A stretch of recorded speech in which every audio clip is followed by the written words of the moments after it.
ஆண்டவரால் ஆசீர்வதிக்கப்பட்ட அருமையான தேவ ஜனங்களே, இன்று நாம் வாசிக்கக்கூடிய தலைப்பு என்னவென்றால், உத்தம வேலைக்காரன்.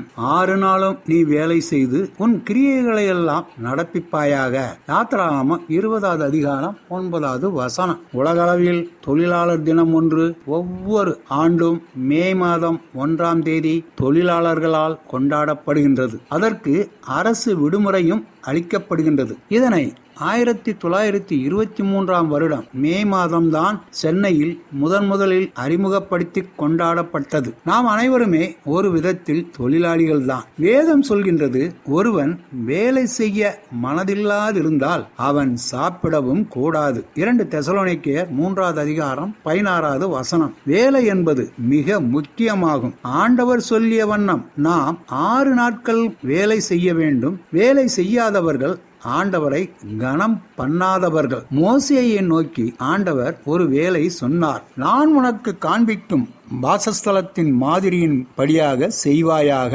என்றார். அதை மிகவும் நேர்த்தியாக மோசே செய்தார். அதாவது ஆசரிப்பு கூடாரத்தை. நோவாவையும் நோக்கி ஒரு வேலையை செய்ய சொன்னார். ஆதியாகமம் 6வது அதிகாரம் 14வது வசனம். நீ கொப்பேர் மரத்தால் உனக்கு ஒரு பேழையை உண்டாக்கு என்றார். தேவன் சொன்னபடியே நோவாவும் நேர்த்தியாக செய்தார். சாலோமோனை பார்த்தும் ஆலயம் கட்டப்பட வேண்டும், எப்படியெல்லாம் செய்ய வேண்டுமோ அப்படியே சாலமோனும் செய்தார். வேதத்தில் உள்ள நம்முடைய தேவ பக்தர்கள் நமக்கு ஒரு முன்மாதிரியாக திகழ்ந்தார்கள். புதிய ஏற்பாட்டிலே யோவான் 2வது அதிகாரம் 7வது வசனத்தில் இயேசு வேலைக்காரர்களை நோக்கி ஜாடிகளிலே தண்ணீரை நிரப்புங்கள் என்று கூறினார். அவர்கள் அவைகளை நிறைய நிரப்பினார்கள். ஆண்டவரின் கட்டளைக்கு இணங்க வேலை செய்தார்கள். குறைவு ஏற்பட்ட இடத்தில் அதை நிறைவு செய்ய தண்ணீர் ஊற்றப்பட்டது. இப்பொழுது மொண்டு கொண்டு போங்கள் என்று கூறினார் இயேசு. அதை அப்போதே வேலைக்காரர்கள் செய்தார்கள். பந்தி விசாரிப்புக்காரனும் சுவைக்கின்றார்.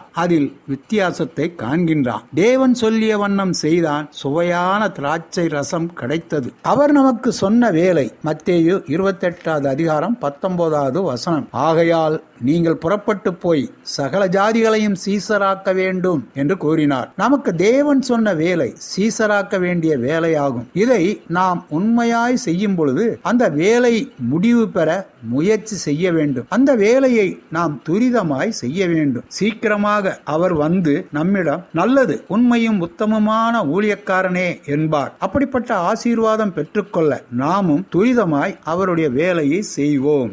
ஆண்டவர் தாமே நம் அனைவரையும் ஆசீர்வதிப்பாராக. ஆமென்.